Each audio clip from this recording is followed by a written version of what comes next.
সংসার মনোরম কোনো কীর্তন সেই বিশ্বনাথ মহান কবুল। তিনি নবম মণ্ডলকে পরিচালনা করছেন। তারপরে পরে আকায় নামদার তাজদাই মদিনা মুহাম্মদুর রাসূলুল্লাহ সাল্লাল্লাহু আলাইহি ওয়াসাল্লাম আল্লাহ তাআলার দরুদ শান্তি আমিন আল্লাহুম্মা আমিন। আমি আপনাদের সম্মুখে সূরা আনামের 160 নম্বর আয়াত পাঠ করছি। সেই আয়াতটি সামনে রেখে সংক্ষিপ্ত আলোচনা করব ইনশাআল্লাহ। সেই আয়াতে আল্লাহ তাআলা আমরা যে ইসলামের সর্বদ্বিতীয় সর্ববৃহৎ উৎসব ঈদুল আজহার সম্মুখীন, সেই সম্পর্কে আল্লাহ তাআলা আলোচনা করেছেন।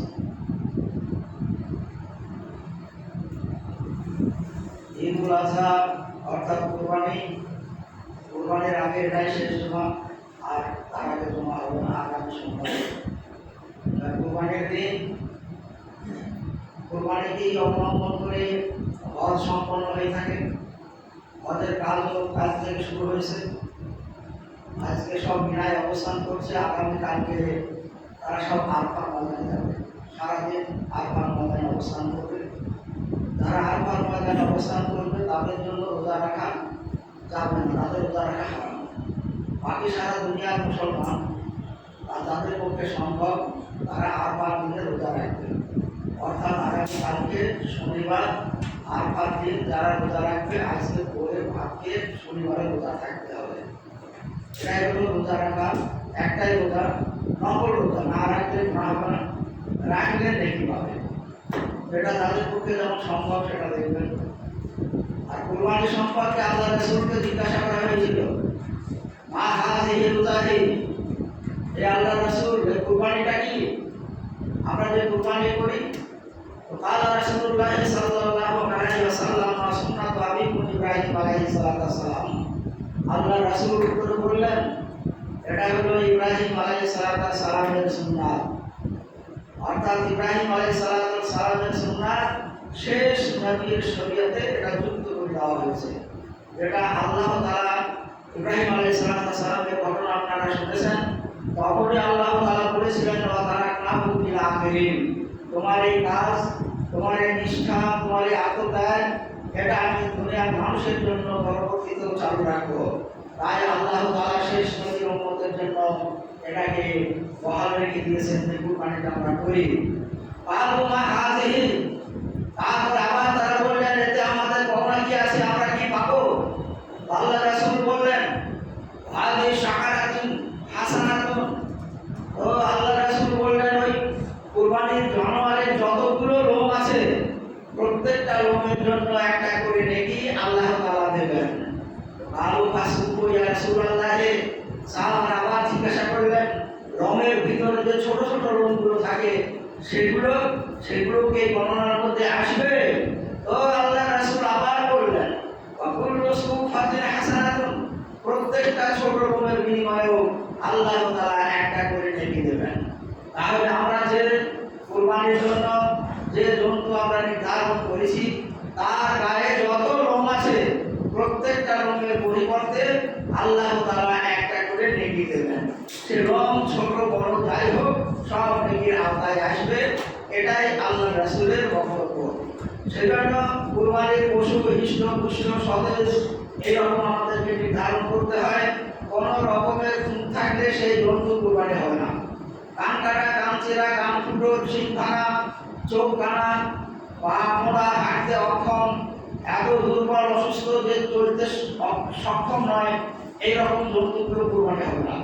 তার জন্য সেগুলো নির্বাচন আপনারা করেই ফেলেছেন, সেগুলো দেখতে হবে। তো এই ধরনের জন্তুগুলোকে আমাদের কুরবানির জন্য নির্বাচন করতে হয়। এখন কুরবানির সময় কুরবানিকে সামনে রেখে আমরা যে দোয়াটা পাঠ করি সেই দোয়াটাই হলো শপথ বাক্য পাঠ করা। তার অর্থটা যদি আমরা দেখি তাহলে দেখা যাবে কুরবানিকে সামনে রেখে আল্লাহ তাআলার কাছে আমরা যে একটা অঙ্গীকারবদ্ধ হচ্ছি। সেই দোয়াটা হলো কুরবানির জন্তু কুরবানির আগে, সে একদিন দুদিন আগে হতে পারে, কুরবানির দিনে হতে পারে, তার শরীরকে পরিষ্কার পরিচ্ছন্ন রাখতে হবে, যেন তার গায়ে গোবর লাগা, নোংরা এই সমস্ত লেগে না থাকে। এগুলো খেয়াল করতে হবে। এক দুদিন আগেও পরিষ্কার করা যেতে পারে, কুরবানির দিন সকালেও তা পরিষ্কার করা যেতে পারে। কিন্তু কুরবানির জন্তু পরিষ্কার পরিচ্ছন্ন থাকবে, যারা কুরবানি করবে সেটা তাদের দায়িত্ব, হচ্ছে তার প্রতি লক্ষ্য রাখতে হবে। আর কুরবানির সময় যে চাকু দিয়ে কুরবানি করা হবে সেটা খুব ধারালো হতে হবে। মোটা ছুটিতে কুরবানি করা চলবে না। কুরবানির জন্তুটাকে দক্ষিণ দিকে মাথা করে শোয়াইতে হবে। উত্তর দক্ষিণ পূর্ব পশ্চিম দক্ষিণ দিকে মাথা করে কুরবানির জন্তুটাকে শোয়াইতে হবে। শোয়ানোর আগে এই দোয়াটা পাঠ করতে হবে। মানে কুরবানিতে শুকিয়ে জবাই করবে, সব কিছু রেডি, এইবার এই দোয়াটা পাঠ করতে হবে। ইন্নী ওয়াজহাতু ওয়াজহিয়া লিল্লাযী ফাতারাস সামাওয়াতি ওয়াল আরদ ওয়া আলা মিল্লাতি ইব্রাহিমা হানিফা ওয়া মা আনা মিনাল মুশরিকিন। ইন্না সলাতি ওয়া নুসুকি ওয়া মাহইয়ায়া ওয়া মামাতি লিল্লাহি রাব্বিল আলামিন লা শারীকা লাহু ওয়া বিযালিকা উমিরতু ওয়া মা আনা আউয়ালুল মুসলিমিন। আল্লাহুম্মা তাকাব্বাল। এবার যদি একাধিক নামে একটা জন্তু কুরবানি হয় তাহলে তাদের নামগুলো সেখানে উল্লেখ করতে হবে। আর যদি একজনের একটাই হয়, ছাগল, ভেড়া, দুম্বা, তাহলে আল্লাহুম্মা তাকাব্বাল মিন্নি ওয়া মিন আহলি বাইতি, আমার এবং আমার পরিবারের পক্ষ থেকে। আর যদি গরু বা অন্য কিছু একাধিক নাম, আল্লাহুম্মা তাকাব্বাল হয়ে গেল, তারপরে বিসমিল্লাহি আল্লাহু আকবার করে জবাই করতে হবে।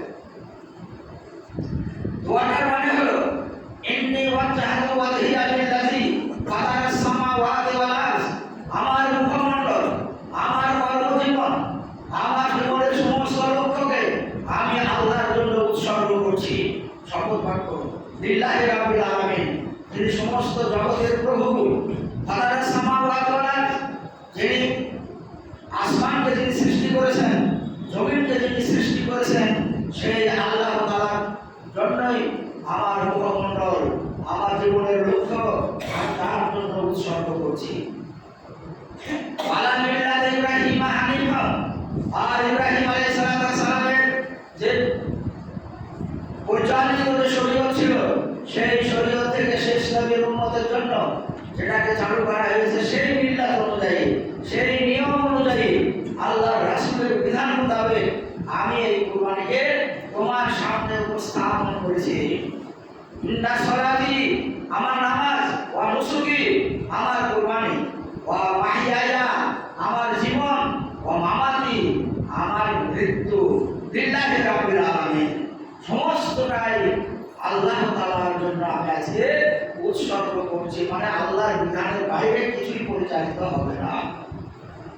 ইন্না সলাতি ওয়া নুসুকি ওয়া মাহইয়ায়া ওয়া মামাতি লিল্লাহি রাব্বিল আলামিন লা শারীকা লাহু ওয়া বিযালিকা উমিরতু ওয়া আনা আউয়ালুল মুসলিমিন। আমার ওই আল্লাহর জন্য, যে আল্লাহর কোনো শরীক নেই, তার কোনো অংশীদার নেই, তিনি একক, তার প্রতি আমার ঈমান, তার প্রতি আমার আস্থা, তার প্রতি আমার বিশ্বাস, সমস্ত কিছু সেটা আমি উজাড় করে আজকে উজাড় করে দিলাম, উৎসর্গ করলাম তার জন্য। আর আমি হলাম সর্বপ্রথম মুসলমান। হযরত ইব্রাহিম আলাইহিস সালাম বলেছিলেন, অর্থাৎ আল্লাহ তাআলার আনুগত্য স্বীকার করার জন্য, আল্লাহ তাআলার নির্দেশ পালন করার জন্য, আল্লাহ তাআলার দেওয়া বিধানকে কার্যে রূপ দেওয়ার জন্য তিনি সর্বপ্রথম মানুষ, সর্বপ্রথম মুসলমান। মুসলমান মানে হলো আল্লাহ তাআলার কাজে নিজেকে উৎসর্গকারী, আত্মসমর্পণকারী। ইব্রাহিম আলাইহিস সালাম বলেছেন, আমি সর্বপ্রথম। অর্থাৎ ওই রকম পরীক্ষা ইব্রাহিম আলাইহিস সালামের আগে কাউকে হয়নি। ওনারই প্রথম পরীক্ষা। এই হলো কুরবানি। আর আমরা যে পশু কুরবানি করি, এই পশু কুরবানি করার যে লক্ষ্য, পশু কুরবানি করার যে উদ্দেশ্য, পশু কুরবানির ভিতর দিয়ে আমরা যেটা আল্লাহ তাআলাকে বলতে চাই, সেটা হলো প্রত্যেকটা মানুষের মধ্যে আল্লাহ তাআলা ভালো গুণ এবং খারাপ গুণ দিয়ে রেখেছেন। ফাআলহামাহা ফুজুরাহা ওয়ালা তাকওয়াহা। ফুজুর মানে খারাপ, তাকওয়া মানে ভালো। তো প্রত্যেকটা মানুষের ভিতরে ভালো এবং মন্দ গুণ আছে।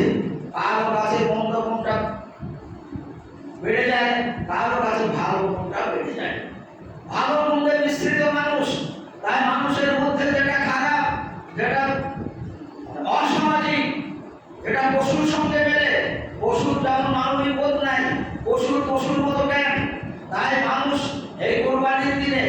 ওই শপথ বাক্য পাঠ করার পরে আল্লাহ তাআলাকে যেটা বলেন যে আমার সব কিছু তোমার জন্য উৎসর্গ করে দিলাম, তারপরে পশুর গলায় ছুরি চালিয়ে আল্লাহুম্মা তাকাব্বাল মিন্নি, হে আল্লাহ তুমি আমার পক্ষ থেকে কুরবানিকে কবুল করো, হে আল্লাহ তুমি আমাদের এই ৫ জন ৭ জনের পক্ষ থেকে তুমি এই কুরবানিটা কবুল করো। এই পাঠ করে আমরা পশুর গলায় ছুরি চালিয়ে দিলাম, বিসমিল্লাহি আল্লাহু আকবার বলে আল্লাহ তাআলার নাম দিয়ে। এর মধ্য দিয়ে এটাই বলা হয় যে আমার ভিতরে যে পশুত্ব বোধ যেটা আমার ভিতরে রয়েছে, পশুত্ব গুণাবলী আমার ভিতরে যেগুলো বিরাজমান, আমি আমার সেই পশুত্ব ভাবের গলায় আজকে ছুরি চালিয়ে দিয়ে আল্লাহ তোমার কাছে আমি স্বীকার করছি কাল থেকে আমার দ্বারাতে কোনো পশুর আচরণ আমার দ্বারাতে হবে না। মানুষ পশুর আচরণ করে, তাই সে গলায় ছুরি চালিয়ে দিয়ে পশুর গলায় আল্লাহ তাআলার কাছে এই স্বীকারোক্তি দেয় যে আমার কাল থেকে আমার দ্বারাতে আর পশুত্ব আচরণ সমাজে হবে না। আমার দ্বারাই ভবিষ্যৎ কাল থেকে যে কিছু আচরণ, যা কিছু করণীয়, যা কিছু কার্যাবলী, যা কিছু কথাবার্তা, সব কিছু আল্লাহ তোমার জন্য হবে লিল্লাহি রাব্বিল আলামিন। ওই আল্লাহর জন্য যিনি সমস্ত জগৎকে যিনি সৃষ্টি করেছেন এবং যিনি লালিত পালিত করছেন, সেই আল্লাহ তাআলার নামেই আমার এই কুরবানি, আমার এই শপথ সব কিছুই আমি আজকে সেগুলো আল্লাহ তাআলার সামনে আমি করে দিলাম। আল্লাহ তাআলার সামনে যখন এই স্বীকারোক্তি হলো, পরবর্তীতে কিন্তু এইগুলোকে লক্ষ্য করতে হবে যে আমি আল্লাহ তাআলার সামনে দাঁড়িয়ে একটা পশুর গলায় ছুরি চালিয়েছি, তার তো জীবন ছিল, কিন্তু আল্লাহ তাআলার কাছে আমরা যে করলাম, যে স্বীকারোক্তি করলাম, যে অঙ্গীকারবদ্ধ হলাম, তাতে আমার দ্বারাতে আর পশুর মতো আচরণ সমাজে হতে পারে না। আমার সব কাজটাই তাকওয়া ভিত্তিক হবে, অজুর ভিত্তি নয়। তাই এই কথা বলে দেওয়া হয় কুরবানির ভিতর দিয়ে। কুরবানি একটা বড় উৎসব ইসলামে, তার ভিতর দিয়ে মানুষ তাদের গুণাবলীর পরিবর্তন হবে, তাদের আচরণের পরিবর্তন হবে, মানুষের সঙ্গে ব্যবহারের পরিবর্তন হবে। এই সমস্ত লক্ষ্যেই এই কুরবানিকে ওয়াজিব করা হয়েছে। কুরবানিকে সুন্নাত হিসাবে ইব্রাহিম আলাইহিস সালামের সুন্নাত হিসাবে শেষ নবী উম্মত এটাকে পালন করে থাকে। এই কুরবানি আমরা যেমন করছি, সারা দুনিয়াতে কুরবানি হবে, যারা হজে গেছেন তাদেরও কুরবানি হবে। কুরবানি তারা দেখতে পাক আর না পাক সকলের পক্ষ থেকে হবে, কিন্তু সকলের স্বীকারোক্তি একটাই যে কাল থেকে আমরা ভালো মানুষ হিসাবে সমাজে বিবেচিত হব। এই হলো লক্ষ্য। তো যাই হোক, রাসূলুল্লাহ সাল্লাল্লাহু আলাইহি ওয়াসাল্লাম তিনি দুটো কুরবানি করেছেন একসঙ্গে, দুটোই খাসি, সাদা বাকরা, দুটো সাদা খাসি তিনি কুরবানি করেছেন। একটা তার নিজের নামে করেছেন, একটা উম্মতের নামে করেছেন। এই উম্মতের নামে যেটা করেছেন, ওই সময় যারা জীবিত ছিল তার উম্মত তাদের নামে হয়েছে, ওই সময় যারা মৃত্যুবরণ করেছিলেন তারা উম্মতের মধ্যে শামিল ছিলেন। আমরা এখনকার প্রজন্ম যারা সেই সময় ছিল না, কিয়ামত পর্যন্ত আসবে, সমস্ত উম্মত নবী সাল্লাল্লাহু আলাইহি ওয়াসাল্লামের ওই কুরবানিতে তারাও শামিল ছিল। এই হাদিসের উপরে ভিত্তি করে বলা হয় মৃত ব্যক্তির নামে কুরবানি করা যাবে, কিন্তু নিজের নামে কুরবানি থাকতে হবে। যারা একটাই কুরবানি নিজের নামে নেই, সেটাই যদি মৃত ব্যক্তির নামে কুরবানি করে তাহলে হবে না। নিজের নামে কুরবানি রেখে যদি মৃত ব্যক্তির নামে কুরবানি করতে পারে, কিন্তু কুরবানি করবে যেটা মৃত্যুর নামে, সেটার মাংসটা বিতরণ করাটা ভালো। সে তো নয় তার নামে যখন সে একটা কুরবানি উৎসর্গ করছে, মাংসটা উৎসর্গ করবে যদি সম্ভব হয়। খাওয়া হারাম নয়, কিন্তু না খেয়ে সেটাকে বিতরণ করা ভালো। এই আর হযরত আলী রাদিয়াল্লাহু তাআলা আনহু তিনিও দুটো করে কুরবানি করতেন। হযরত আলীকে জিজ্ঞাসা করা হয়েছিল যে আপনি এই দুটো করে কেন করেন? উনি বললেন, আফসানি রাসূলুল্লাহ সাল্লাল্লাহু আলাইহি ওয়াসাল্লাম, আল্লাহর রাসূল আমাকে ওসিয়ত করেছিলেন, জামাই হিসাবে ওসিয়ত করেছিলেন যে আমি যেন রাসূলের পক্ষ থেকে তার অবর্তমানে আমি কুরবানি করি।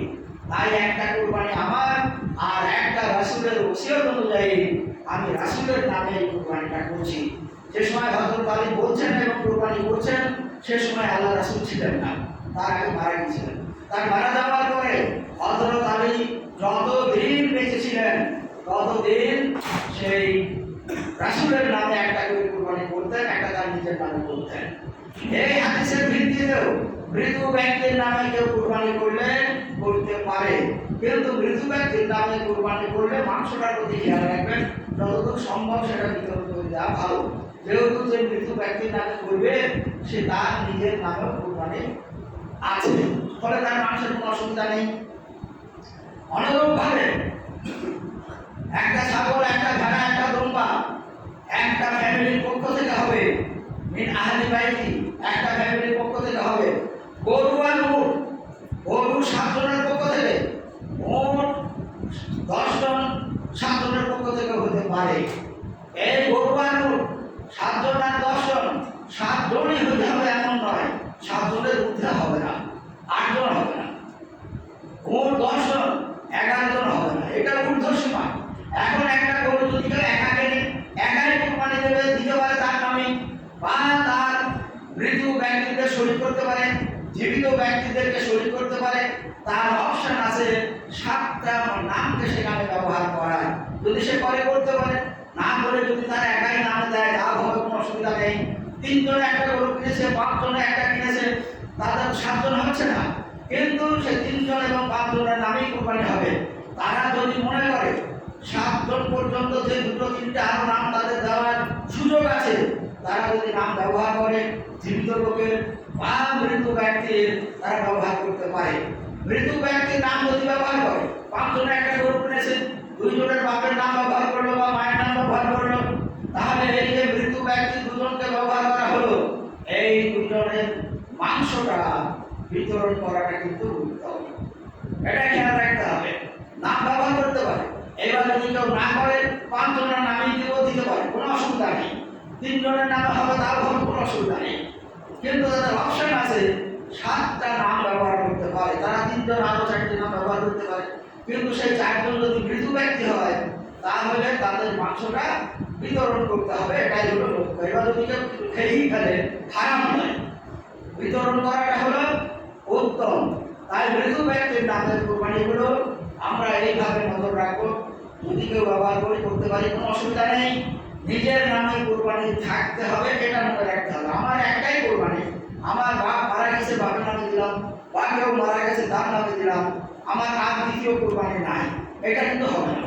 নিজের নামে থাকতে হবে আলাদা কুরবানি, তারপরে আপনি যার নামে দিলেন তার নামে হবে, কোনো অসুবিধা নাই। এইগুলো খেয়াল রাখতে হবে। মাংস বিতরণের ক্ষেত্রে আল্লাহ রাসূল যখন মদিনায় গেলেন, হিজরত করে মুহাজিররা গেলেন, প্রথম বছর হিজরত করে খালি হাতে মুহাজিররা মদিনায় গিয়েছিলেন। সেই বছরের জন্য আল্লাহ রাসূল বললেন, ওগো আনসাররা শোনো, তোমরা কুরবানির মাংস 3 দিনের বেশি খেও না, খেতে পাবে না, 3 দিনের বেশি খাওয়া যাবে না। বলার উদ্দেশ্য ছিল, তোমাদের পাশাপাশি একটা শ্রেণী এখানে এসে বসবাস করছে মুহাজিররা, তারা নিঃস্ব, তারা খালি হাতে এসেছে মক্কা থেকে, তাদের কুরবানি করার কোনো সংস্থা নেই। তোমরা 3 দিন খাবে, বাকি আর তোমরা খেতে পাবে না। তাই 3 দিন খাবার পরে যদি আর খাওয়া না যায়, তাহলে সেই মাংসগুলো কি হবে? মাংসগুলো তাহলে অন্যকে দিয়ে দিতে হবে। তাই যাতে মুহাজিরদের কাছে যারা কুরবানি দিতে পারেনি, তাদের কাছে সেই মাংস যাতে পৌঁছে যায়, সেই ব্যবস্থা করেছিলেন প্রথম বছর দ্বিতীয় হিজরিতে থেকে কুরবানিটা শুরু হয়েছে। তো সেই কুরবানি ওই বছরে 3 দিনের বেশি সাহাবারা কেউ রাখেনি, তারা সমস্ত লোকের কাছে বিতরণ করে দিয়েছিলেন। পরবর্তী বছরে যখন মুহাজিরদের কিছু সচ্ছলতা আসলো, অধিকাংশ মুহাজির তারাও কুরবানি দিতে সক্ষম হলেন, তার পরের বছরে আল্লাহ রাসূল বললেন, এখন থেকে তোমরা কুরবানির মাংস খাও, অপরকে খাওয়াও, আর তোমরা ভুনে রেখে দাও পরবর্তীতে খাওয়ার জন্য, কোনো অসুবিধা নেই। তার কারণ যে অসুবিধার জন্য গত বছর বলা হয়েছিল, সে অসুবিধা চলে গেছে। এখন আর 3 দিনের কোনো ভাগ নেই, এখন তোমরা যতদিন পারো রাখো, খাও, কিন্তু লক্ষ্য রাখতে হবে, তুমি খাচ্ছ তোমার পাশের বাড়ি প্রতিবেশী, আর কেউ তাদের কোরবানি নেই, তারা খেতে পাচ্ছে না, আর তুমি 15 দিন ধরে খাবার না কিন্তু হবে না। যারা কোরবানি দিতে পারেনি তাদের কাছে মাংস অবশ্যই পৌঁছাতে হবে। আপনার নিজের দায়িত্বে, সে চাইতে এলো না তো কে দিতে যাবে? চাইতে এলো না দেখার ব্যাপার নেই, তারা প্রতিবেশী আত্মীয় স্বজনের মধ্যে যদি কোনো ব্যক্তি ওরকম থাকে তাদের কাছে মাংস পৌঁছে দেওয়ার দায়িত্ব যিনি কুরবানি করছেন তার। ফলে এই দায়িত্বগুলো পালন করতে হবে। মাংস যেন সব লোকের কাছে, যাদের কাছে যাওয়া দরকার আর কি, যাদের নেই তাদের কাছে মাংস পৌঁছাতে হবে। তারপরে আপনি খান, আপনার 10 দিন খাওয়া চলবে, অসুবিধা কিছু নাই। এখন 3 দিনের বাজার নেই, কিন্তু লক্ষ্য রাখতে হবে সমস্ত মানুষের কাছে মাংসটা যেন ঠিকঠাক পৌঁছে যায়। তো এইগুলো আমরা মোটামুটি কোরবানির আগামী সোমবার সেটা আমরা খেয়াল রাখবো। আর আরফা রোজা যারা করবেন তারা আগামী রাতে তাদের ভোরে ভাত খেতে হবে, মানে আগামীকাল শনিবারে আরফা না যান, তো আগামীকালকে তাদেরকে রোজা থাকতে হবে। তো আল্লাহ তাআলা আমাদেরকে তৌফিক দান করুন, আমরা কোরবানির এই সমস্ত নিয়মাবলীগুলো আমরা পালন করে চলবো। আর বাড়ি থেকে যখন আমরা ঈদগাহে যাব, ঈদগাহে তাকবীর, আমরা যে তাকবীরটা পড়েছি সেটাই আল্লাহু আকবার, আল্লাহু আকবার, লা ইলাহা ইল্লাল্লাহু আল্লাহু আকবার, আল্লাহু আকবার ওয়া লিল্লাহিল হামদ। এটা করতে করতে যেতে হবে, আর আসার সময় করতে করতে আসতে হবে। এক রাস্তা দিয়ে যাওয়া আর এক রাস্তা দিয়ে আসা যদি সম্ভব হয়, কিন্তু তাকবীর পড়তে হবে। ঈদের নামাজ আমরা খাওয়া দাওয়া করে ঈদগাহে গেছি, কিন্তু কুরবানির নামাজে খাওয়া দাওয়া করা চলবে না। ঈদগাহে যেতে হবে কুরবানির নামাজে, ঈদুল আজহার নামাজে না খেয়ে। এইবার অনেকে চালাকি করে ফজরের আগে খানে খেয়ে নিলাম, রাতে এখন তো সকাল হয়নি, সকাল থেকে খাবো না। আল্লাহর ইবাদতের ক্ষেত্রে কোনো চালাকি নাই, আপনার নিয়তটাই আল্লাহ তাআলা দেখবেন। আল্লাহ নিয়তটাই শুধু দেখবেন। কুরবানির ক্ষেত্রে যেমন আল্লাহ স্বয়ং বলেছেন সূরা হজের 37 নম্বর আয়াতে, তোমাদের রক্ত মাংস আল্লাহর কাছে পৌঁছায় না, পৌঁছায় কি তাকওয়া, তোমার নিয়ত, তোমার উদ্দেশ্য, এটাই আল্লাহ তাআলার কাছে পৌঁছায়। তাই কোনো চালাকি না করে না খেয়ে ঈদগাহে যাবেন, ঈদের নামাজ পড়ে এসে খেতে পারেন। যদি কেউ মনে করেন কুরবানি করে কুরবানির মাংস রান্না করে সেই মাংসটাই আজকে আমি প্রথম খাবো, তা করতে পারেন, কোনো অসুবিধা নেই। যাদের নখ কাটা হয়নি এতদিন ধরে, কুরবানির দিনে কুরবানি করার আগেও কাটতে পারেন সময় পেলে, না হলে কুরবানির পরে বিকালে সূর্য ডোবার আগে পর্যন্ত যে কোনো মুহূর্তে কেটে নেবেন। নিয়তটা হলো আমি এতদিন ধরে কাটিনি, আল্লাহ রাসূলের নিষেধ অনুযায়ী আজকে কাটার নির্দেশ আছে, আমি সেই নির্দেশ পালন করছি। তাতে কি বলে 2 দিন পরে কাটলেও কোনো অসুবিধা নেই, কিন্তু এই কুরবানির দিনেই কাটবেন, বিকালে হোক যে কোনো টাইমে হোক, কিন্তু কুরবানির আগে নয়, নামাজের আগে নয়। এই জিনিসটা খেয়াল রাখবেন। তো আল্লাহ তাআলা আমাদেরকে তৌফিক দান করুন, আমরা যেন এই সমস্ত খুঁটিনাটি নিয়মাবলীগুলো আমরা পালন করে চলতে পারি।